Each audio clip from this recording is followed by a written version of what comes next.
Wonderful, thank you very much indeed.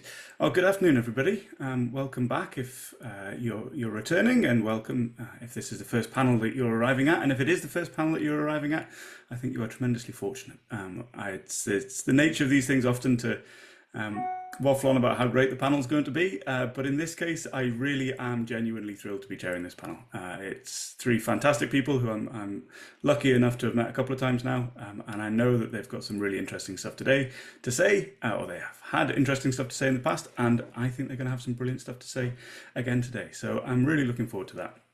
I'm going to briefly introduce all three with their biographies, and then we'll get started on the presentations themselves. So to start with, we have Olivia Houck. Olivia is a doctoral candidate in the History of Architecture program at MIT, where she studies the intersection of the built environment, diplomacy, and geopolitics during the Cold War. She is particularly interested in NATO, US, and Nordic foreign policies, technology, and infrastructure in the North American and European Arctic regions. We also have Èmile Lambert-Deslandes. Èmile is a joint Shirk Mines candidate graduate scholar and PhD candidate at my alma mater, Queen's University, where his work is supervised by the inestimable Dr. Steffi von Lackey. His research institutes lie in nuclear deterrence and proliferation, NATO, and Canadian foreign and defence policy. And last but not least, we have Nicole Covey, who is PhD candidate at Trent University, whose research focuses on Canadian foreign policy, Arctic geopolitics, and alliances. Nicole holds Shirk Mines Joint Initiative Doctoral Award and is a fellow with NADSN, CGI, and Triple Helix. So again, as I say, we've got three really cool presentations lined up for today, and I think Olivia is on our schedule to speak first. So if you're ready and raring to go, I shall pass the floor over to Olivia and ghostly whiteout, Norway, NATO, and the spectre of bases on Svalbard. Hi, thank you. Thank you so much to NADSN, Nick and Nicole for setting up this conference and for kind of allowing us to share our work today. And Dr. Hughes, thank you so much for chairing this panel. So I am going to share my screen so you can see my PowerPoint slides. Oh, it worked. Excellent. I think, okay, we're just going to have to like scroll between them, but I think that's good. All right. So actually, let me see if I can like play it. Yes. There we go. Awesome. All right. So throughout the autumn of 1951, Norway and the Soviet Union exchanged a series of tense messages.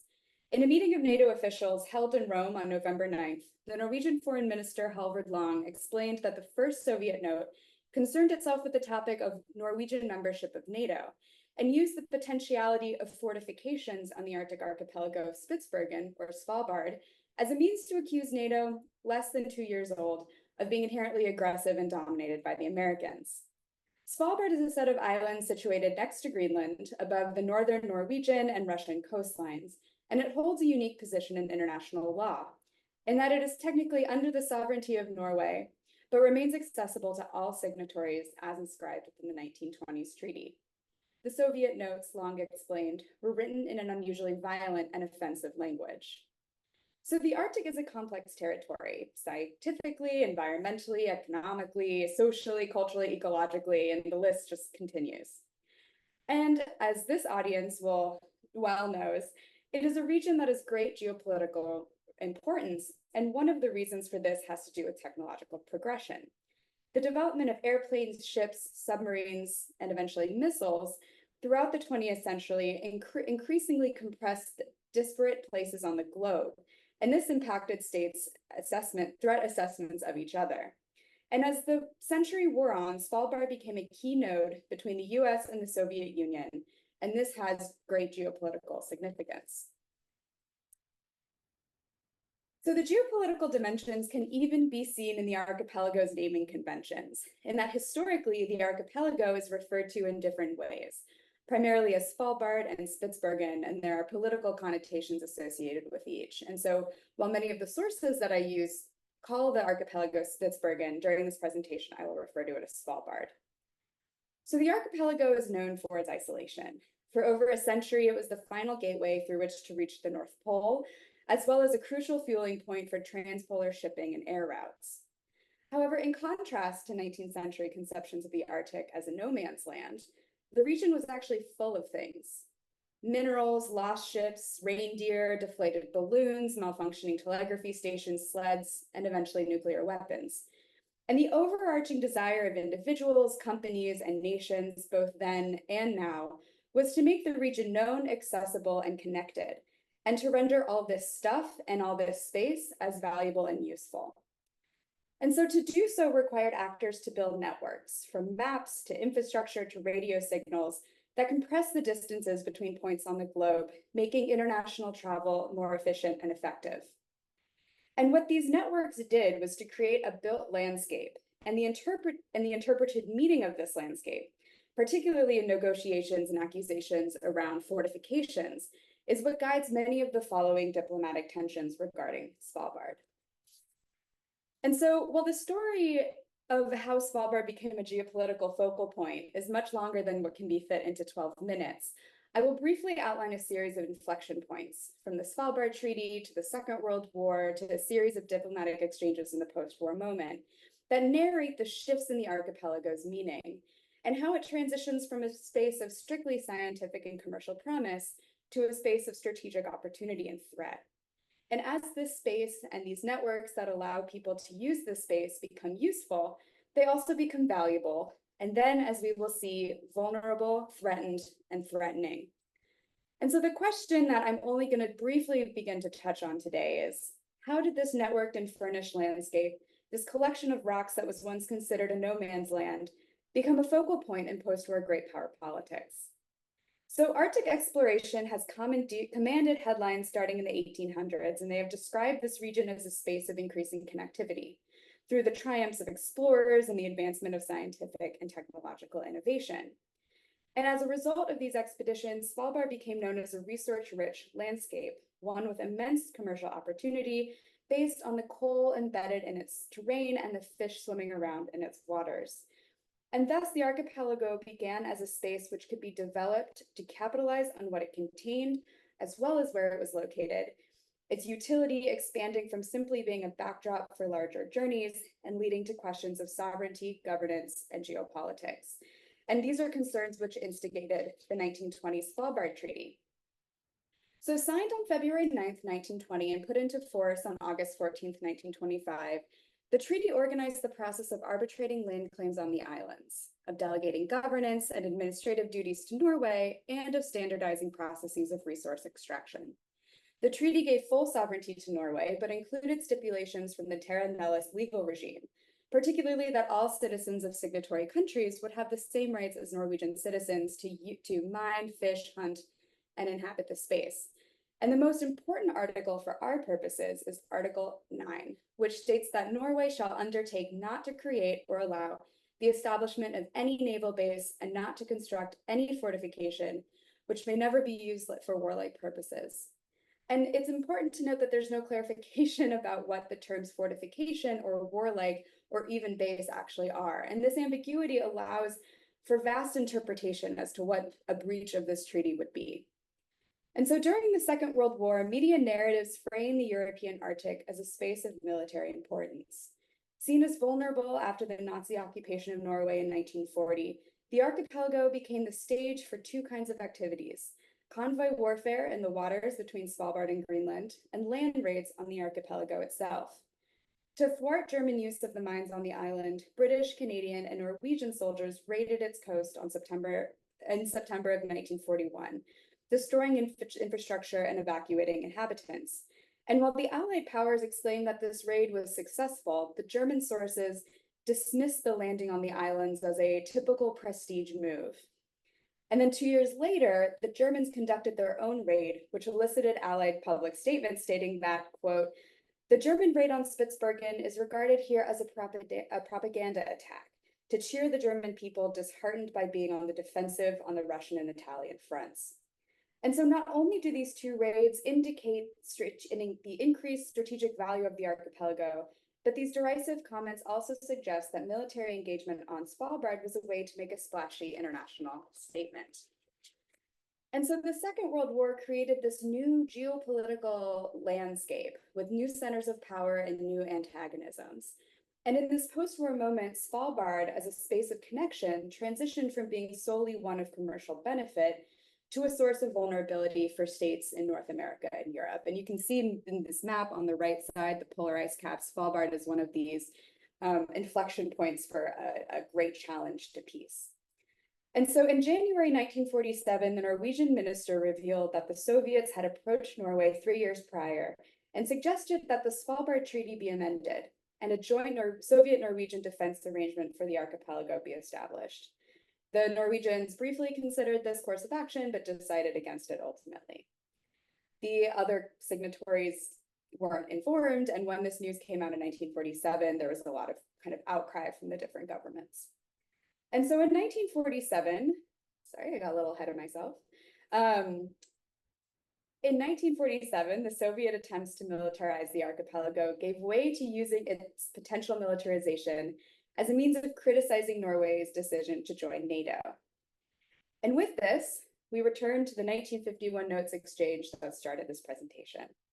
As Halvard Lang explained to the other NATO ministers, the Soviet note sent to the Norwegians characterized the North Atlantic Treaty as being aggressive and accused the Norwegian government of placing all of Norwegian territory under North Atlantic Command, which the Soviets claimed was dominated by the Americans.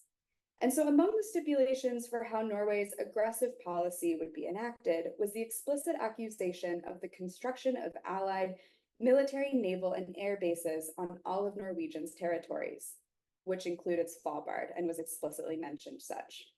By this time, the archipelago had been subsumed under NATO's Northern Command, and the Soviets argued that this inclusion violated the Svalbard Treaty. And the Norwegian response stressed the defensive nature of the alliance and asserted that while they would build bases and conduct military bases on mainland Europe, they would not do so on Svalbard. Lang concluded by assuring the fellow ministers that the Soviet notes had, quote, nothing to do with reality and were evidently aimed at misleading public opinion. And so what this brief story highlights is the Soviet fear that potential bases on the islands would be a threat, and that a wider international public would understand that this space, this group of rocks, could be potentially militarized and have international ramifications. Through this set of accusations, they were trying to render NATO in and of itself as a breach of international laws and norms. And this assumption is founded on a conception of Svalbard as a geopolitical space, one where the public narratives have imbued the area's networks with and contents as being strategically valuable and strategically threatening. So thank you very much. Marvelous. Thank you very much indeed, Olivia, and beautifully under time. That's fantastic. Thank you very much indeed. Saves me wielding the steel rod of a stopwatch. Lots of fun things to think about there. Thank you very much indeed. I'm sure that's going to generate some discussion. And what I would say, now we've got a few more people in the room, if you have questions that are burning and you desperately want to put them in, get them on paper before our Q&A period, please do put them in the chat. And I will come to them at the end, and we can have a discussion there. Or if you wish, sit on them for the moment, and I'll call on you in the Q&A period. So either of those is absolutely fine. So wonderful. Thank you very much indeed, Olivia. Èmile, I shall turn across to you, and the floor, sir, is very much yours. Perfect. Let me do the classic trying to share my screen while everyone waits after me. Does this work if I do it that way? Okay, perfect. Can you see it? No, we can only see you at the moment, or at least I can, I'm afraid. If you sing some hold music at the same time, I'm sure that would smooth things over. I'm sure it would. Okay, let's do like this. Lovely. Yep. We have currently your script, but not the slides themselves. I'm struggling with this. Oh, okay, I see.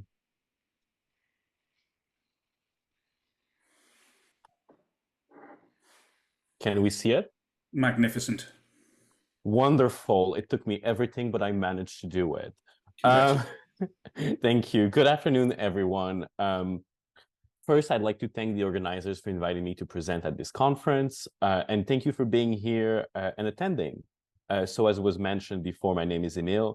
I'm a PhD candidate at Queen's University in Canada. So, and broadly speaking, my research interests lie in the realm of nuclear deterrence, non-proliferation, and specifically within NATO and security communities.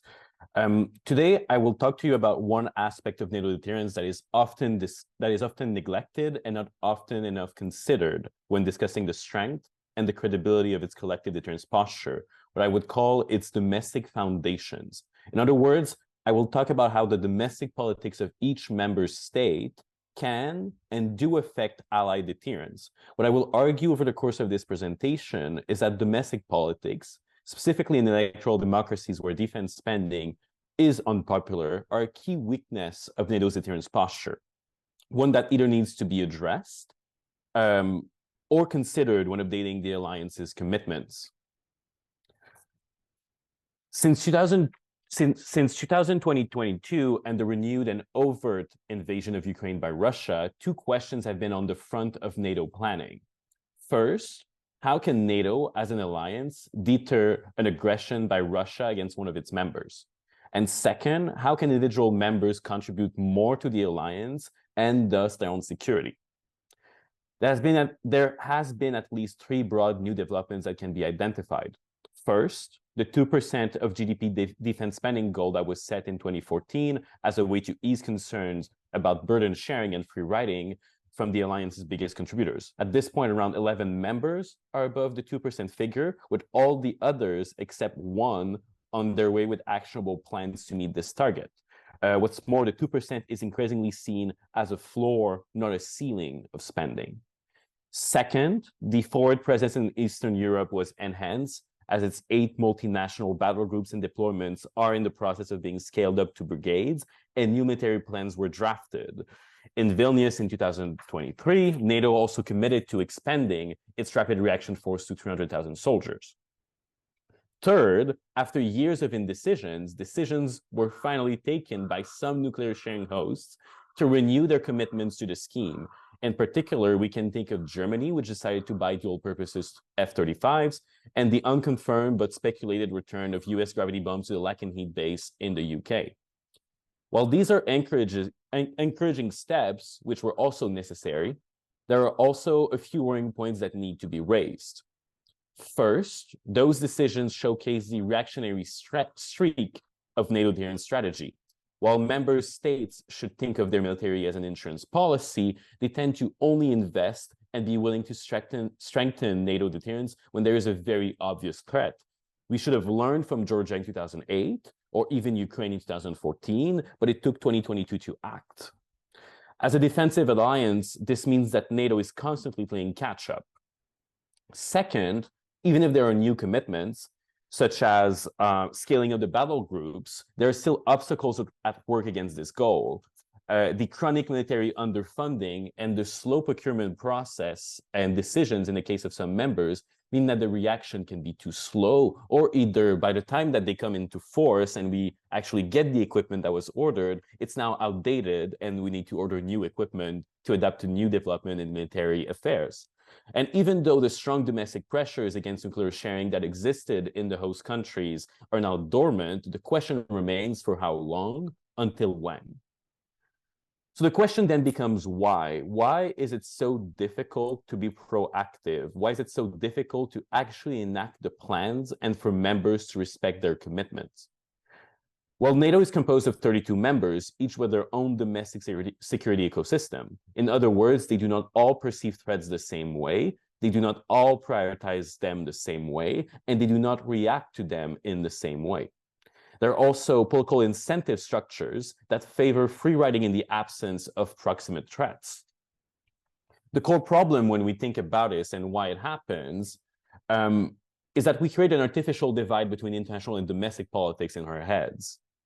In reality, the same actors who make decisions for their state in democratic societies must also respond to that very same society, meaning that they are always playing to two audiences at the same time. The myth that politics stops away from home is exactly that, a myth. International commitments are framed and mediated by domestic pressures. Likewise, they also affect domestic politics in turn. In the case of Canada, it has been committed to spending 2% of its GDP on defense since 2014. It is a commitment that has repeatedly been made under two different governments, the Conservatives under Harper and the Liberals under Trudeau. Yet it has never been close to that goal. It is actually the only member of NATO with no real plan of ever meeting it. Billions of spending were recently announced, but most of those billions are projected for the next decade, and even then would only get us to about 1.8%. Yet it is also the framework nation of the Latvia battle group. While it is supposed to double its presence there, it is struggling to do so for a variety of reasons, including military culture crisis, personal retention crisis, lack of equipment, etc. So why does Canada commit itself to its allies and then does nothing or struggles to hold its word, if I were to use a more charitable phrasing?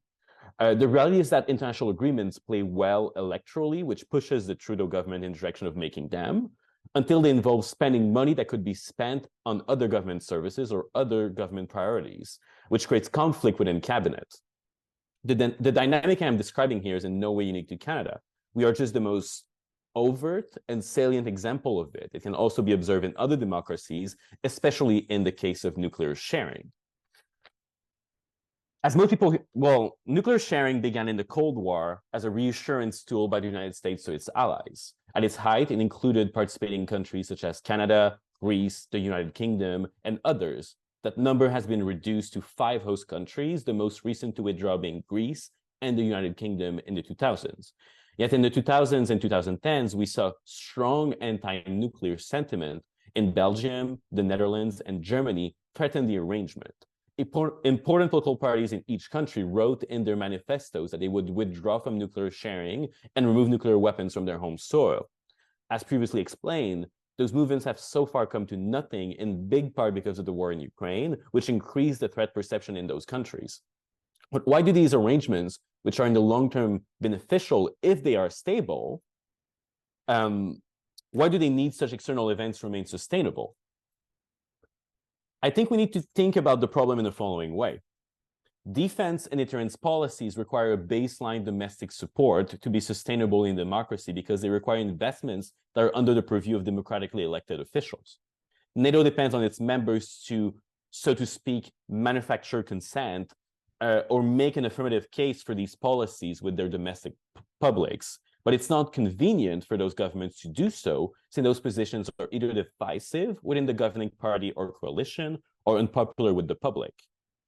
So maybe looking at this matrix, just to maybe think about the problem in a more straightforward way, and putting it in the case of nuclear sharing and looking at the case of Canada, it withdrew from the arrangement when it became unpopular and divisive within the reigning Liberal Party under Pierre Trudeau.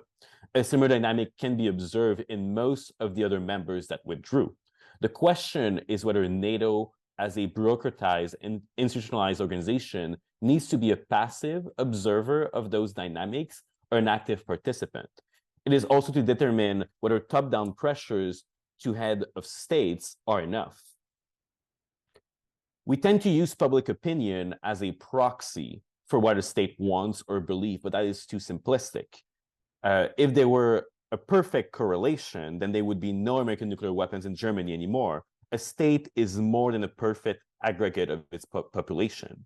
So there's an in-between layer of political bureaucracy that can influence each member's decision-making, insulate policies from the public, and make a case for them to their population. It is that layer that NATO should interact with.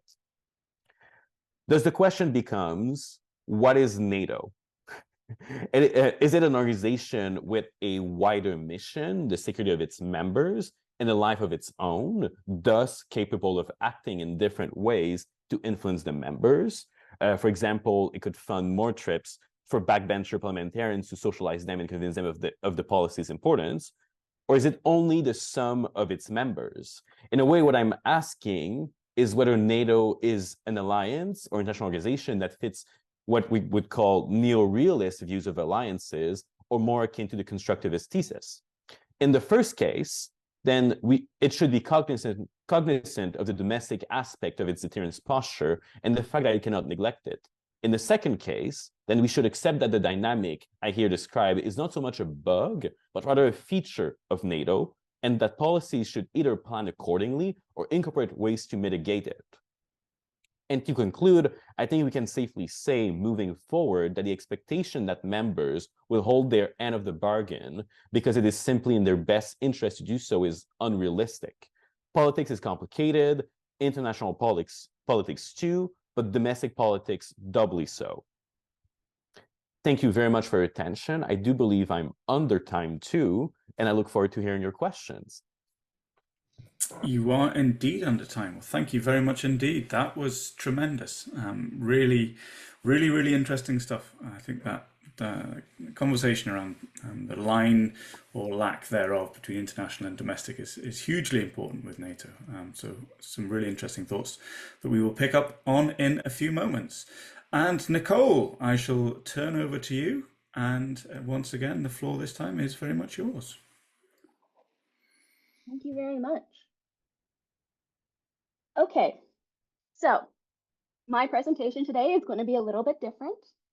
Instead of presenting finished research, I'm going to show you some fun findings that I came across in the NATO archives this past spring.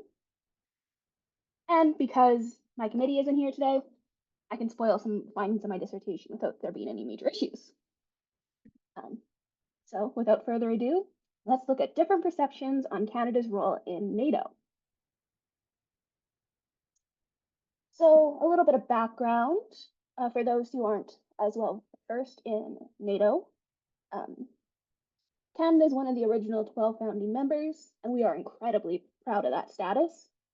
We've been committed to the alliance since its inception,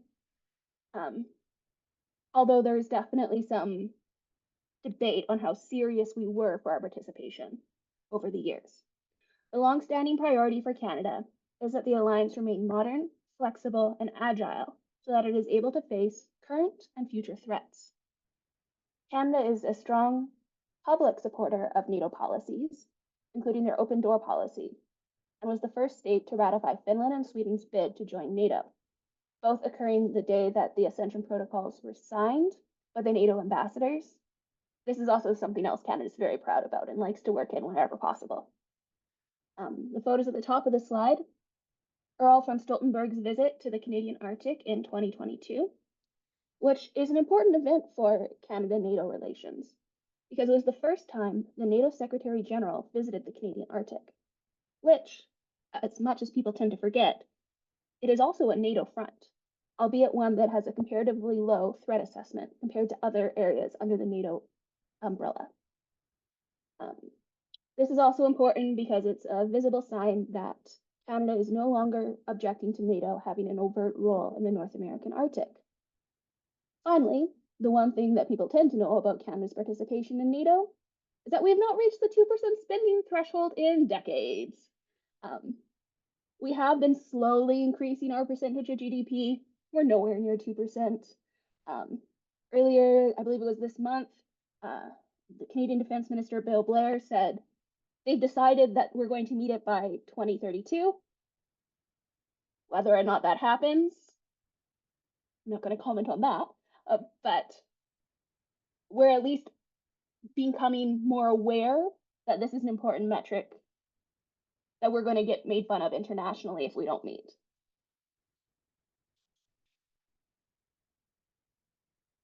In terms of our actual policy, Canada has long stated NATO is the foundation of its defense and foreign policy. As you can see on the graph, the number of times NATO, or the North Atlantic Treaty Organization, was mentioned in Canada's defense policies and updates from 1987 through 2024. I go back to 87 because the dates of the documents we're going to look at later. As you can see from the black line, that's the original number of mentions in the documents, and the red is the adjusted if all the documents were the same length. So, with the exception of 2008, which NATO was only mentioned once in passing, the alliance has played a significant role in Canada's defense policy. and has remained a constant presence within the policies themselves. And whenever the international environment becomes a little bit more stressful, we like to highlight our involvement with NATO even more so in our policy. Leaving out 2008 for a second, we understand that Canada has a relatively consistent message about how it understands its relationship with NATO. NATO is the foundation of Canadian defense policy and is a valued component of what passes for Canadian foreign policy. The policies, including the 2008 one, all highlight the fact that while there's not a serious threat to Canada, NATO is still important for Canadian security because of the alliance working to ensure global stability. And this global stability hopefully allows the threat profile facing Canada to remain minimal. Now, a few caveats before I show these documents. These are 3 snapshots from the thousands of documents I went through this spring. They are from the 1980s due to declassification timelines, but these are still the most recently declassified documents NATO has. I did keep them all within the DRC, which is the Defense Review Committee, in order to have a bit of consistency of messaging. The DRC is responsible for ministerial guidance, force goals, analysis of expenditure and resources, and many other tasks along those lines. And second, these 3 snapshots are just that, snapshots. They're not meant to describe Canada's entire relationship with NATO, but they were interesting things when looking to the academic literature on what is said and what is not said. And the quotes all come from the working papers in 1988 and 87. Now the fun stuff. Okay, so I know this slide has a lot of text. I've bolded the most important parts to make it easier to read. And this passage comes from the 1988 Canada Working Paper. So it says that in assessing Canada's defense burden, due weight should be given to the fact that for a small force, Canada's alliance commitments are amongst the most diverse. Canada has assumed major missions in the central region of ACE and in the Atlantic. And it has defense responsibilities in the Pacific and Arctic regions. Furthermore, Canada makes available training areas and facilities for use by other allied forces. It also makes significant financial and military contributions in foreign aid and UN peacekeeping efforts, thus enhancing the wider security situation. So, lots of interesting things to unpack here. In terms of context, this passage came directly after the paragraph that mentioned Canada could be spending more on defense. And we were sitting right around the 2% mark in 1988. But it's interesting how little space was spent in these documents about Canada needing to spend more, other than acknowledging the fact that our infrastructure was getting old and we should be spending more. A lot of attention was paid to the fact that Canada's contribution to NATO is multifaceted. The idea that despite the size and spending level of Canada, Canada is continuously applauded for having one of the most diverse commitments across many regions. This is a theme that comes up a lot in the Canadian reports, or the NATO reports on Canada, which is interesting because they really emphasize this broad assessment of a defense burden, which we don't see a lot in the academic literature. The fact that Canada makes training facilities available to other members is something that comes up a lot. It's mentioned in just about every document about Canada. So this is a contribution Canada has made and continues to make to the alliance that is seen as very valuable. And lastly, kind of most interestingly, the passage mentions that Canada's burden also can include foreign aid and peacekeeping work due to their effects at enhancing the global security environment and the role that plays within NATO's priorities and goals. If this idea of broad burden sharing is still held by NATO, and by looking at modern speeches and documents, I've not seen evidence saying otherwise, then these documents hint that we might need to re-examine how we describe Canada's contribution to NATO, instead of solely being focused on the 2% GDP calculation. Okay, this next passage is from the 1987 working paper. And it says, in addition, Canada has a role with the United States for the defense of North America and defense responsibilities in the Pacific and Arctic region. Furthermore, Canada makes available a number of training areas and facilities for use by other allied forces. Now, I picked this passage because this is another very common finding in which NATO is very concerned about North American security. And it refutes this idea in some of the academic literature that says NATO is for Europe, NORAD is for North America. And the documents show that this is not the case. At least in the 80s, NATO very closely tracked defense threats facing North America and in the North American Arctic.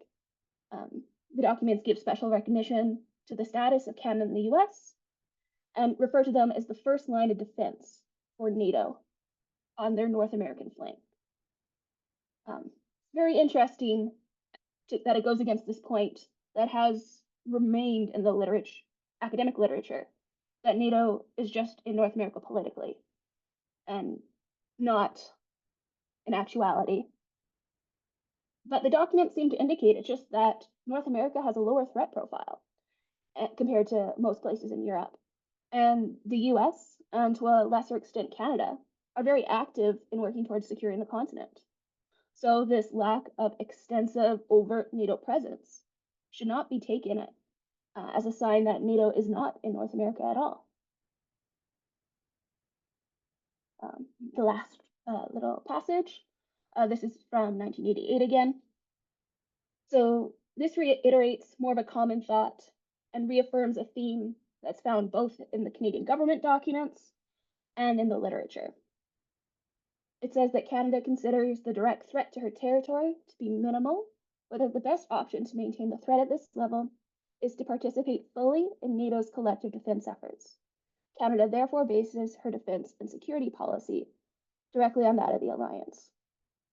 Now, this one's not radical or as exciting as some of the other ones, but it does support the literature, and it does give external validation of the fact that Canada makes its policy reflect that of NATO policy, and that we believe that by doing work in NATO, it'll help secure North America and Canada, and that it's important that we still understand our security as being part of NATO.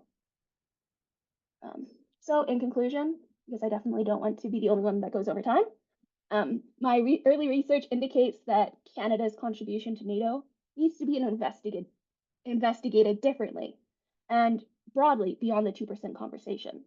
I do want to make it very clear that I do think the spending conversation is important. Canada does need to pay at least 2% in defense in order to be a good ally and have good standing within the alliance. But the documents I've looked at show that this isn't the only thing NATO as an organization internally values. This broad participation approach is lacking in the literature, and while these documents are from several decades ago, we see signs that these ideas are still held today. In fact, in a speech that Stoltenberg gave this past January, he mentioned that since the US administration started calling for increased spending, almost half the members should reach the 2% benchmark sometime this year. But then he immediately went on to talk about how it's also important to pay attention to the international aid that has been given to Ukraine by the NATO member states. That while this money doesn't count as defense spending, it goes a really long way to ensure global stability, a key NATO goal. And the last takeaway is that there is an acknowledgement both inside and outside of NATO that Canada aligns its policy with that of the alliance, even when its funding or implementation is not there. It's good to see that this signaling isn't just done by Canada, but that it's reflected by the organization it wants to receive that signaling from. And before I run out of time, I'm going to end that there. Thank you very much.